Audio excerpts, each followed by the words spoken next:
والصلاة والسلام على من أرسله الله رحمة للعالمين وعلى آله وصحبه ومن تبعهم بإحسان إلى يوم الدين.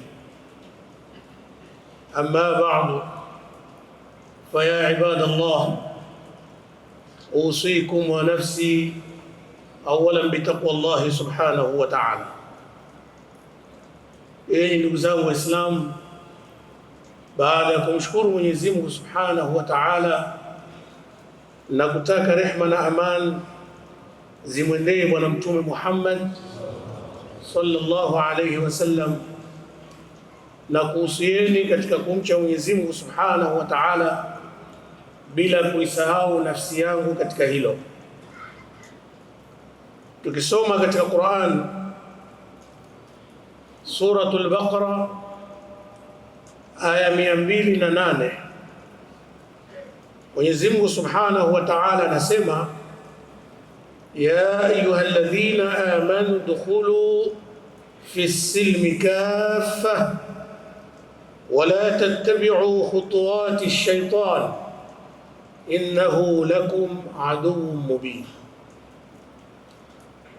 Aya hii Mwenyezi Mungu Subhanahu wa Ta'ala anasema, enyi wale ambao mlioamini, ingieni katika Uislamu, ingieni katika kufuata sheria ya dini ya Kiislamu zote bila ya kubagua, na wala msifuate mwenendo wa shaitani, kwani shaitani kwenu nyinyi amekuwa ni adui wa wazi wazi. Wanawazuoni wametufasiria aya hii na kutueleza sababu ya kushuka aya hii. Kuna bwana mmoja alikuwa akiitwa Abdullah ibn Salam. Huyu bwana alisilimu pamoja na watu wake,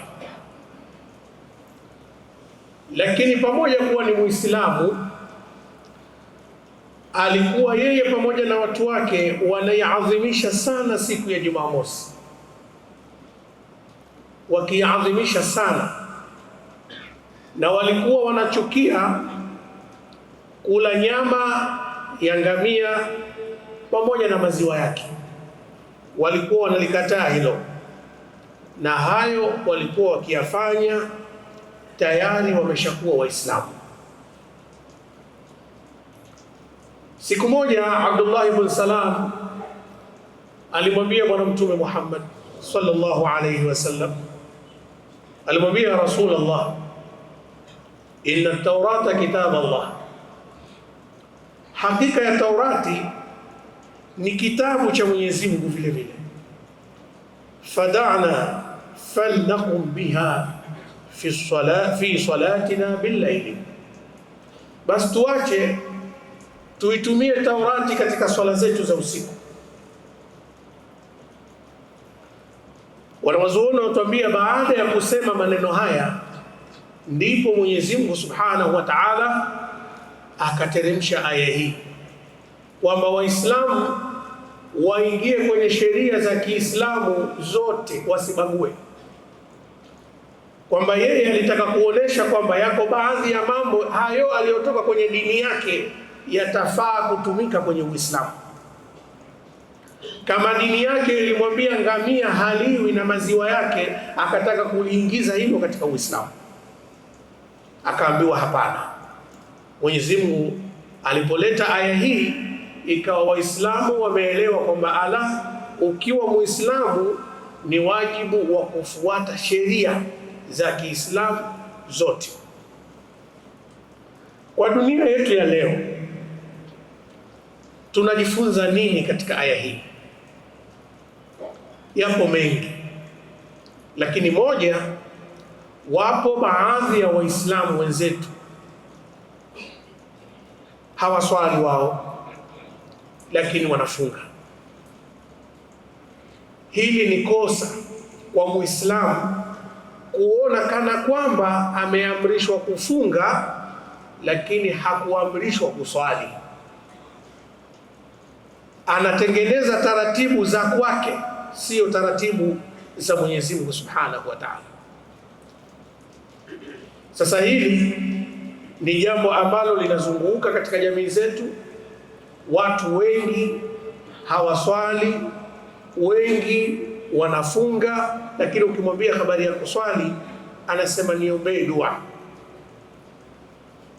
Mfano huu tuuchukue kwa huyu Abdullah ibn Salam.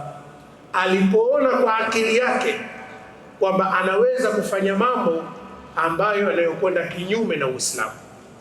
Muislamu kuacha kuswali anakwenda kinyume na amri ya Mwenyezi Mungu Subhanahu wa Ta'ala. Kwa hiyo hata kama anafunga bado kuna amri takatifu ameipuuza. Ni wajibu kwa kila Muislamu kuzingatia hilo na kumuomba Mwenyezi Mungu Subhanahu wa Ta'ala amwepushe na hilo. Wallahu tabaraka wa ta'ala yaqul wa biqawlihi yahtadi almuhtadun jalla jalaluhu fa idha qara'ta alquran fasta'idh billahi minash shaitanir rajim. Bismillahir rahmanir rahim. إنما كان قول المؤمنين إذا دعوا إلى الله ورسوله ليحكم بينهم أن يقولوا سمعنا وأطعنا. بارك الله لي ولكم بالقرآن العظيم ونفعني وإياكم بالآيات والذكر الحكيم. أقول قولي هذا فاستغفروه إنه هو الغفور الرحيم وهو البر الكريم.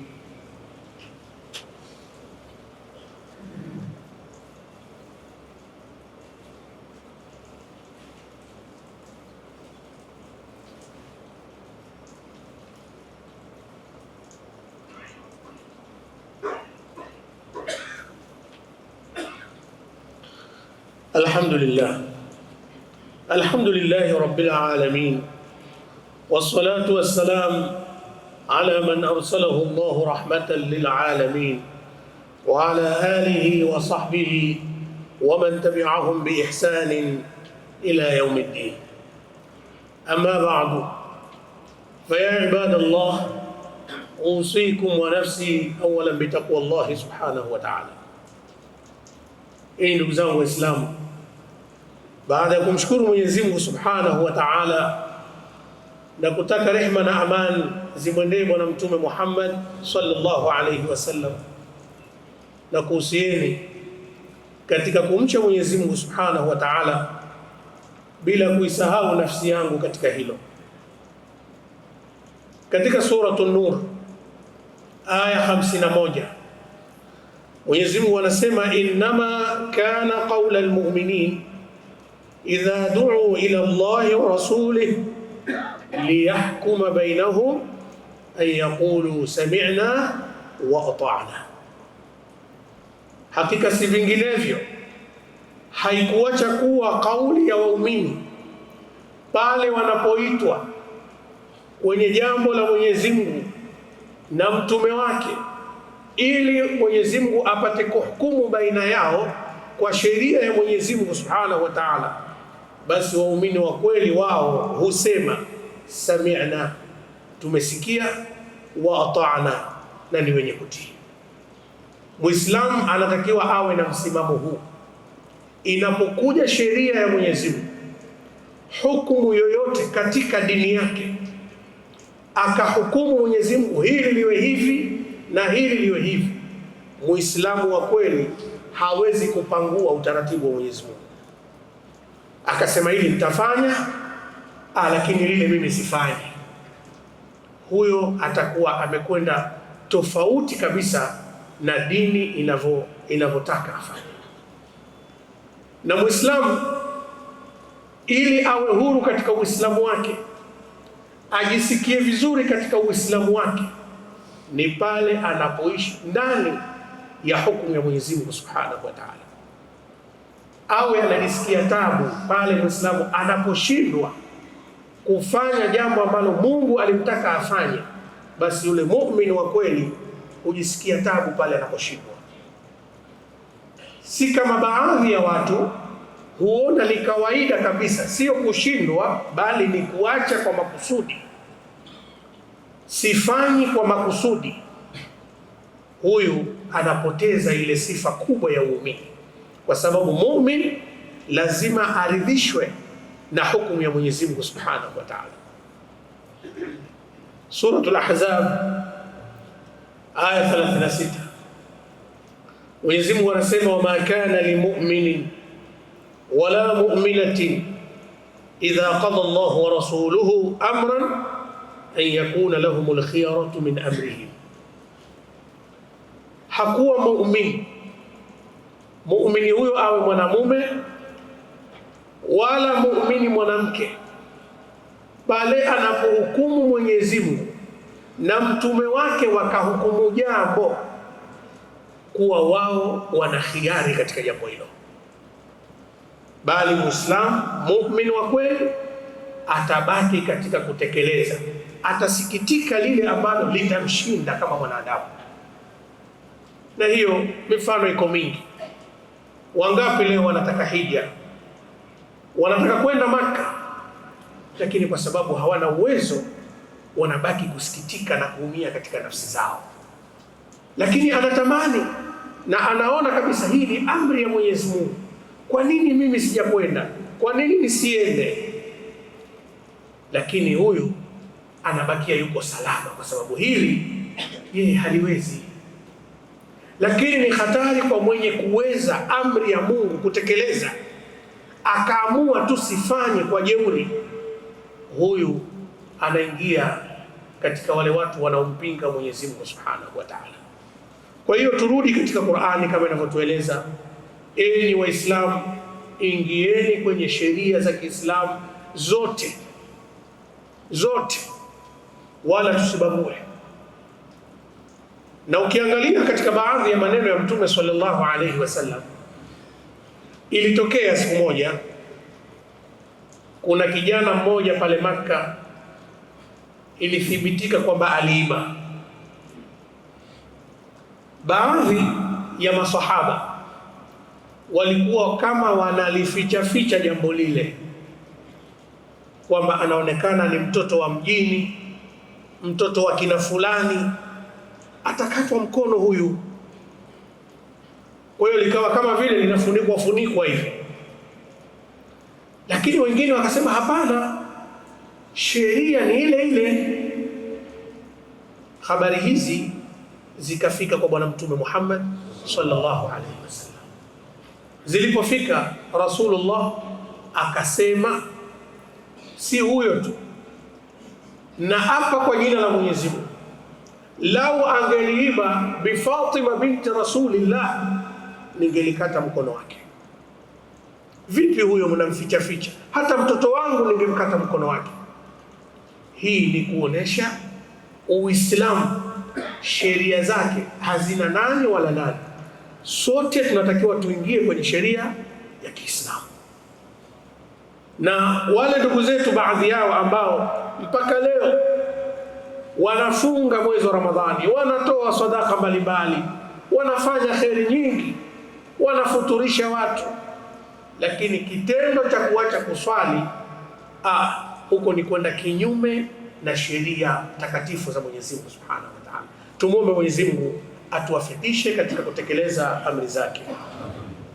Inna Allaha malaikatahu yusalluna 'alan nabiy ya ayyuhalladhina amanu sallu 'alayhi wa sallimu taslima.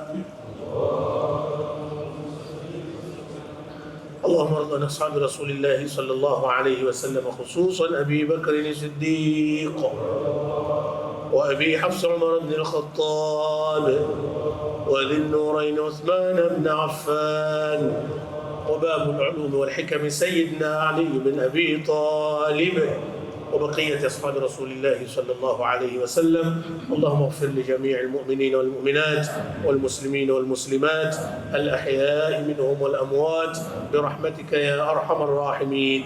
عباد الله، إن الله يأمر بالعدل والإحسان وإيتاء ذي القربى وينهى عن الفحشاء والمنكر والبغي يعظكم لعلكم تذكرون.